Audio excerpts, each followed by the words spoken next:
Maulang umaga po mga kabatang na magbubukid. Ito na naman po ang inyong kabatang at saka ang aking partner ni Paring Tolits, ang Chabacano. ¿Qué tal, mi amigo? Tayo po ngayon ay naririto. Tayo po ay off duty. Sabihin ni ready and call. At wala naman po talagang off duty ang pulis. Pag po kami nasa bahay at pahinga, ready on call po ang tawag sa amin. Mga kapatang ng magbubukid, dito po tayo sa aking munting farm, backyard farm. At tayo po muli ay mag-update. Kaya po ng sabi ko sa aking mga huling vlog, tayo po ay kagaya po nitong nakikita nyo sa aking likuran. Yan po yung bahay ng ginawa naming bahay ng baboy damo. Ipasisilip ko po sa inyo, meron po kami ditong mag-asawang baboy damo, yung tinatawag po nating native pig. At ang inahin po nito ay buntis na. Ito po ay nakuha ko pa po sa aking kasamahan din pulis na nag-aalaga po ng mga native pig. Bale, ito po sila. Yan pong mga baboy damo na yan ay siguro po tumitimbang na yan ng isa ng mga 20 kilo bawat isa. Napakadalay po nilang alagaan, mga kabatang na magbubukid. Kita yun man po ang kinakain nila, mga damo. Ito pong tinatawag kong, hindi ko po sigurado kung ano pong tawag dito sa mga damo ito, pero ang tawag ko po dito ay kangkong-kangkungan.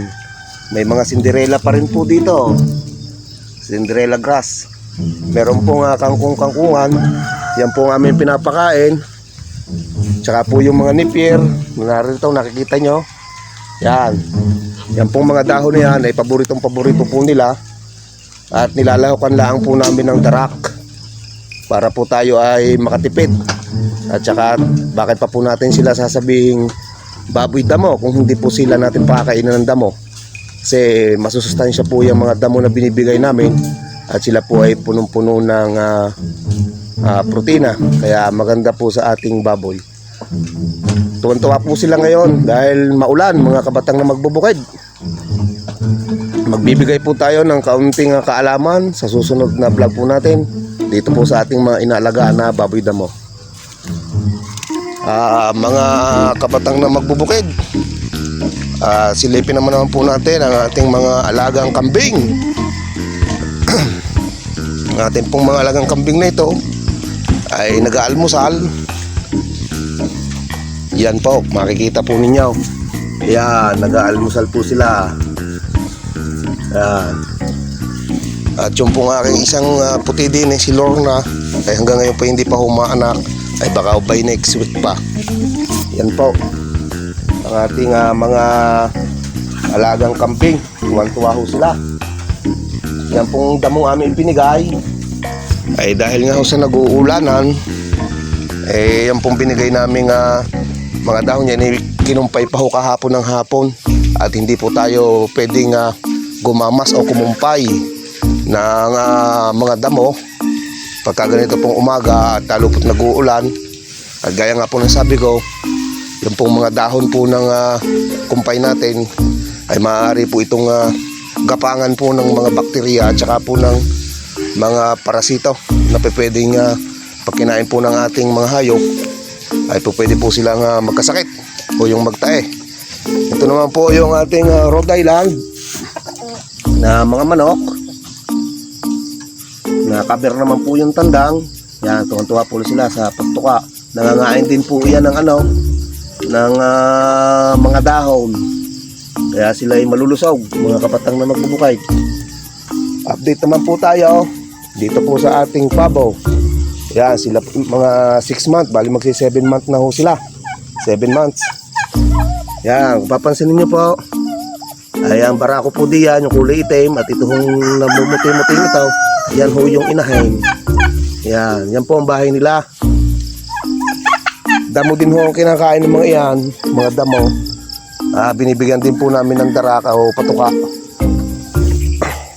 Yan pong update sa ating mga hayop. Ito pong aking mga native ay mga dumalaga na lang po ang natira, mga kabatang na magbubukay.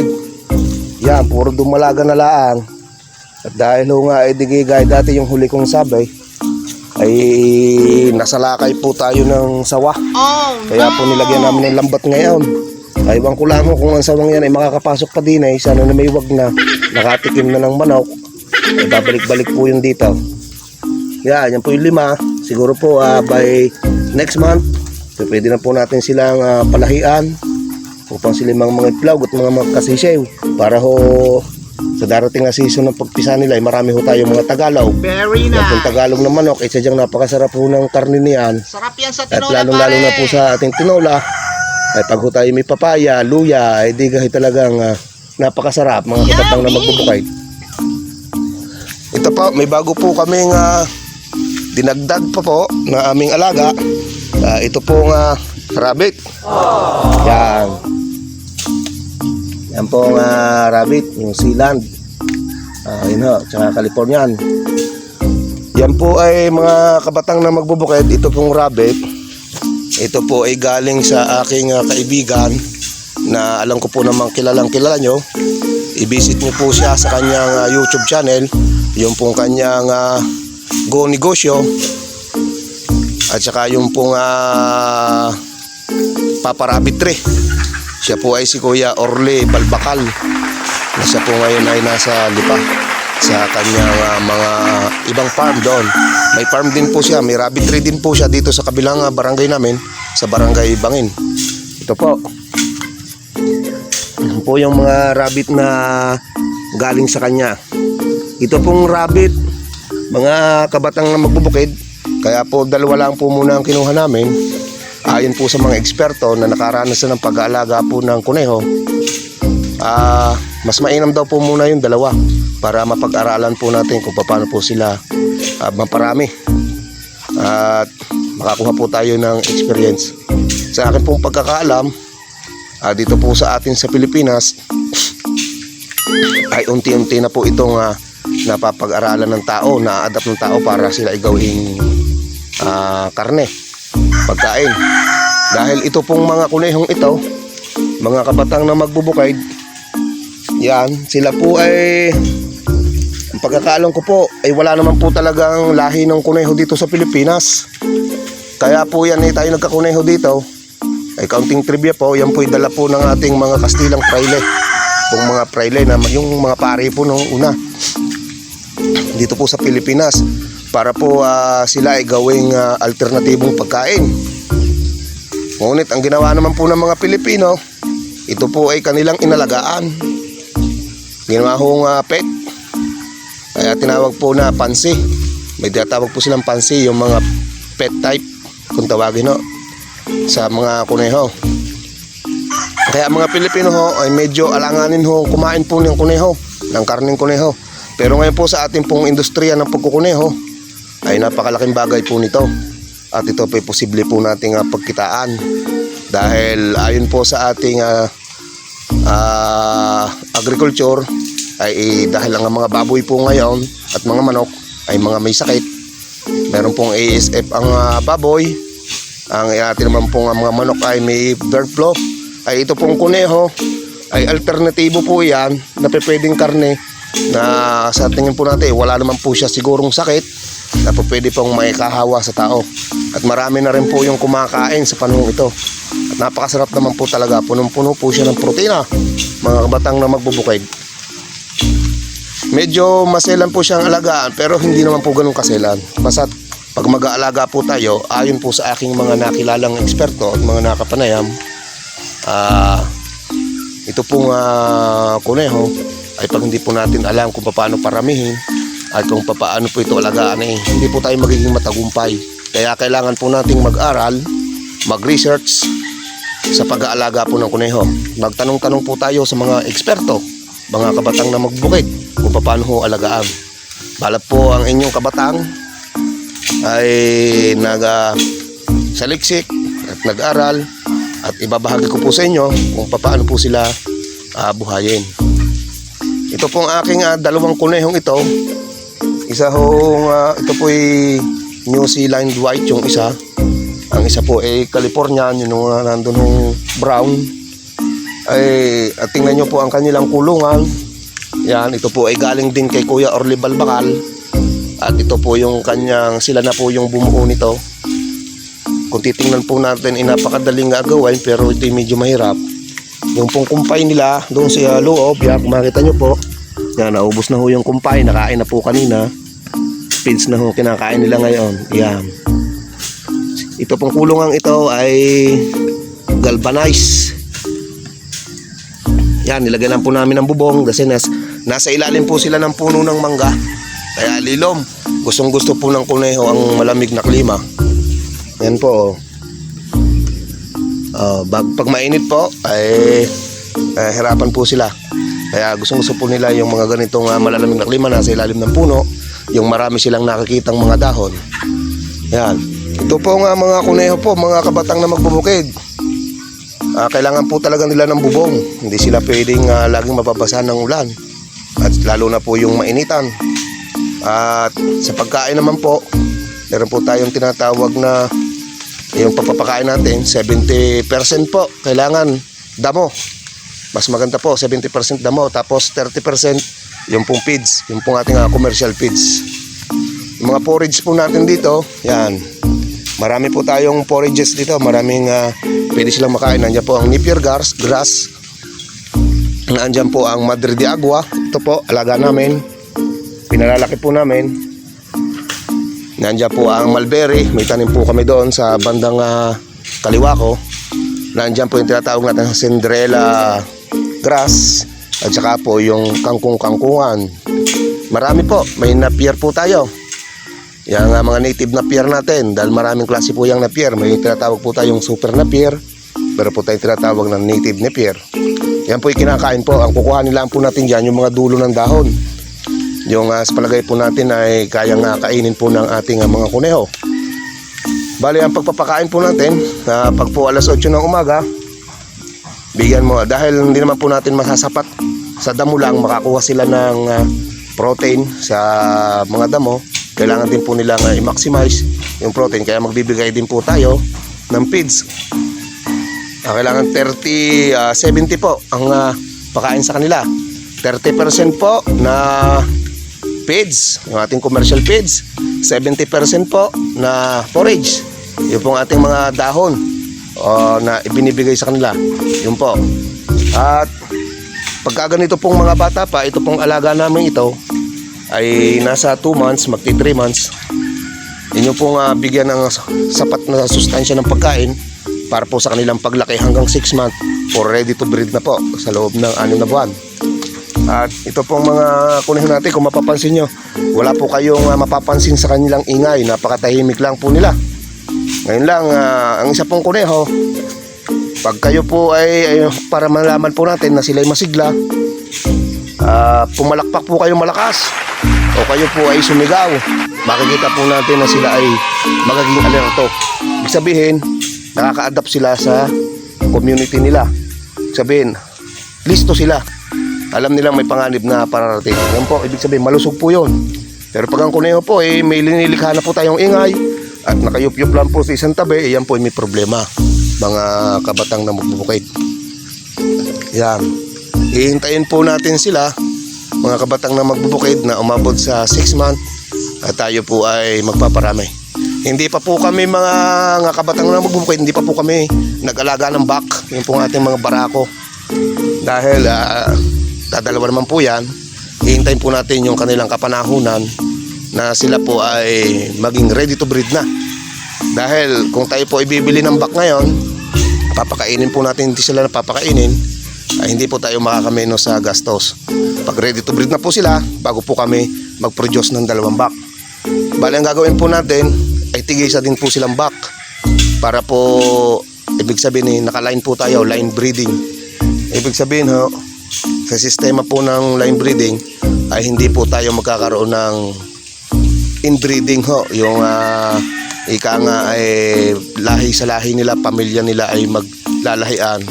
Inbreeding ay marami pong lalabas na abnormality sa mga anak. Oh no! Pag kung halimbawa yung bumaba ay anak sa ina, tapos ang bumabaho ay ama sa anak, yan yung magkapatid, yung magpinsan, yan po ay hindi maganda. Gayon ka At dahil ngayon. yan ay may lalabas na abnormalities. At saka po tataas po yung kanilang mortalities. Posibleng malugi po tayo pag gano'n. Lugi At hindi po na. tayo makakapag-produce ng maganda. Mahirap pong ibenta sa merkado pagka po gano'n. Kaya atin pong gagawin yung tinatawag nating nakaline. Yan. Mag-update po tayo hanggang sa pagdami ng ating kuneho. Sa pagpaparami naman po ng kuneho, pag sila po ay ready to breed na, ay yan po ay territorial po itong mga kuneho. Kailangan po pag magpapakasta tayo sa kuneho o magpapasampa ay umaga. Yung maaaring alas 6, alas 7 hanggang alas 8. At saka papon po ay hindi na. Pwede rin po siguro sa gabi. Dahil ito pong mga kuneho, pag malamig po ang panahon at saka umaga, malalakas po ang kanilang similya. Kaya ho ay yung similya na ay talagang aktibo. Pagka naman po tag-init, may hina po yung similya natin. May posibilidad po na hindi sila mag-hit yung kanilang pagbaba. Mga kabatang na magbubukid. Tapos, ang pagpapakasta po nito, yun pong do, ibig sabihin po ng do, yun po yung inahing kuneho, babaeng kuneho, ay dadalhin po natin sa cage o sa kulungan ng back. Yung pong back, yan po yung mga lalaki na kuneho. Pag sinabi po natin sa kuneho mga cage, yan po yung mga anak, mga kabatang nagbubukid. Pagka po 3 months to 4 months, yan po yung pagbabae, dowling. Pagka po lalaki, backling.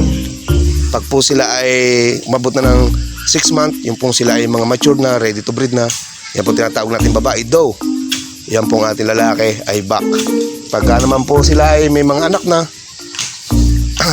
ang tawag po sa inahin ay dam.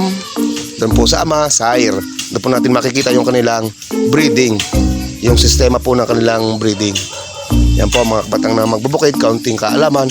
At ito pong binabahagi ko ay galing din po sa mga may bihasa na at eksperyensado na nag-aalaga ng kuneho. Maraming salamat po sa shoutout po kay Kuya Orly Balbacal, ang owner po ng Papa Rabbit Tree. Napakarami niya pong farm.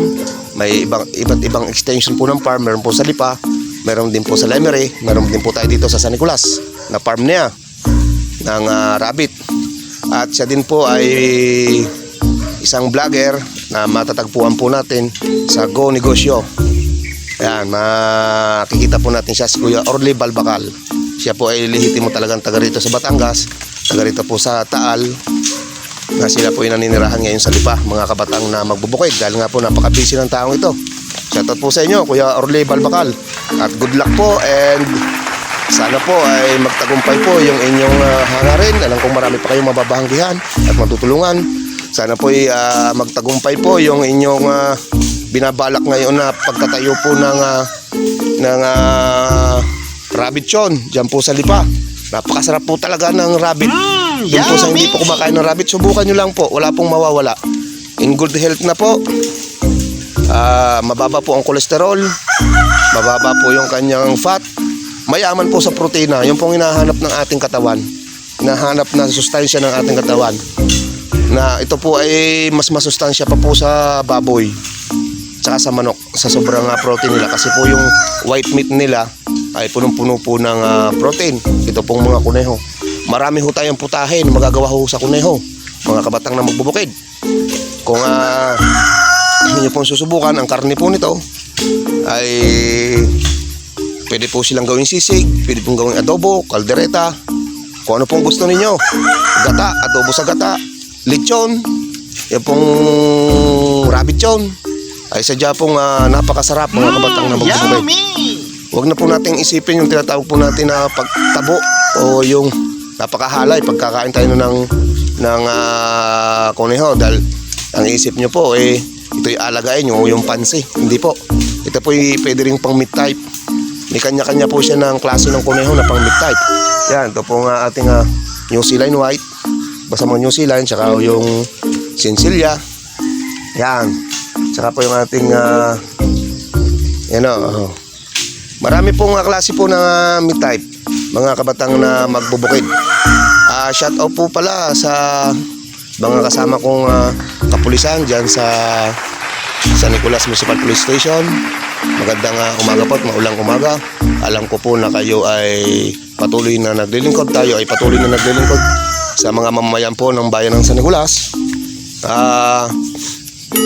Alam ko po na simula pa po noong January 2020, nandiyan na po ang kalbaryo ng ating mamamayan simula sa pagputok ng bulkan. Tayo pong mga kapulisan at iba pang ahensya ng gobyerno ay umaalalay at umaalaga sa ating mamamayan, mga kabatang na magbubukid. Kasi ito pong aming barangay dito sa San Nicolas, Batangas, itong Kalangay, ito pong angkuan ay sadyang apektado po din ng ating pagputok ng bulkan. Na ngayon naman po tayo ay medyo recover na. Bumanat naman po itong ating pandemic. Kaya po tayo nagkaroon ng mga lockdown na nagbabantay po dyan ay ang ating mga abang lingkod. Nandiyan po ang kapulisan, Coast Guard, Bumbero, ang ating medical team, ang ating po mga volunteers, ang magbuhat po sa kapitan, hanggang sa kanya mga tauhan, mga konsehales, at sa magmula po sa ating ama ng bayan, kay Mayor, at sa kanyang mga nasasakupang tauhan. Sila po yung nangangasiwa. Ganun na po, lalo na po ang ating Philippine National Police. Sila po yung talagang bumabantay dito. Kaya sabi ko, ang police ay hindi rin naman po kami immortal na hindi po kami tatalban ng COVID. Kailangan lang po talaga tayong magserbisyo para sa bayan at para ang ating pong bansa ay may secure natin. Kaya lang po, ay talaga pong napakarami din pong mga matitigas ang ulo. Pero may mga batas po tayo dyan, mga kabatang na magbubukid, bago po natin itakel yung mga batas tungkol po diyan sa guidelines ng COVID-19 po yan.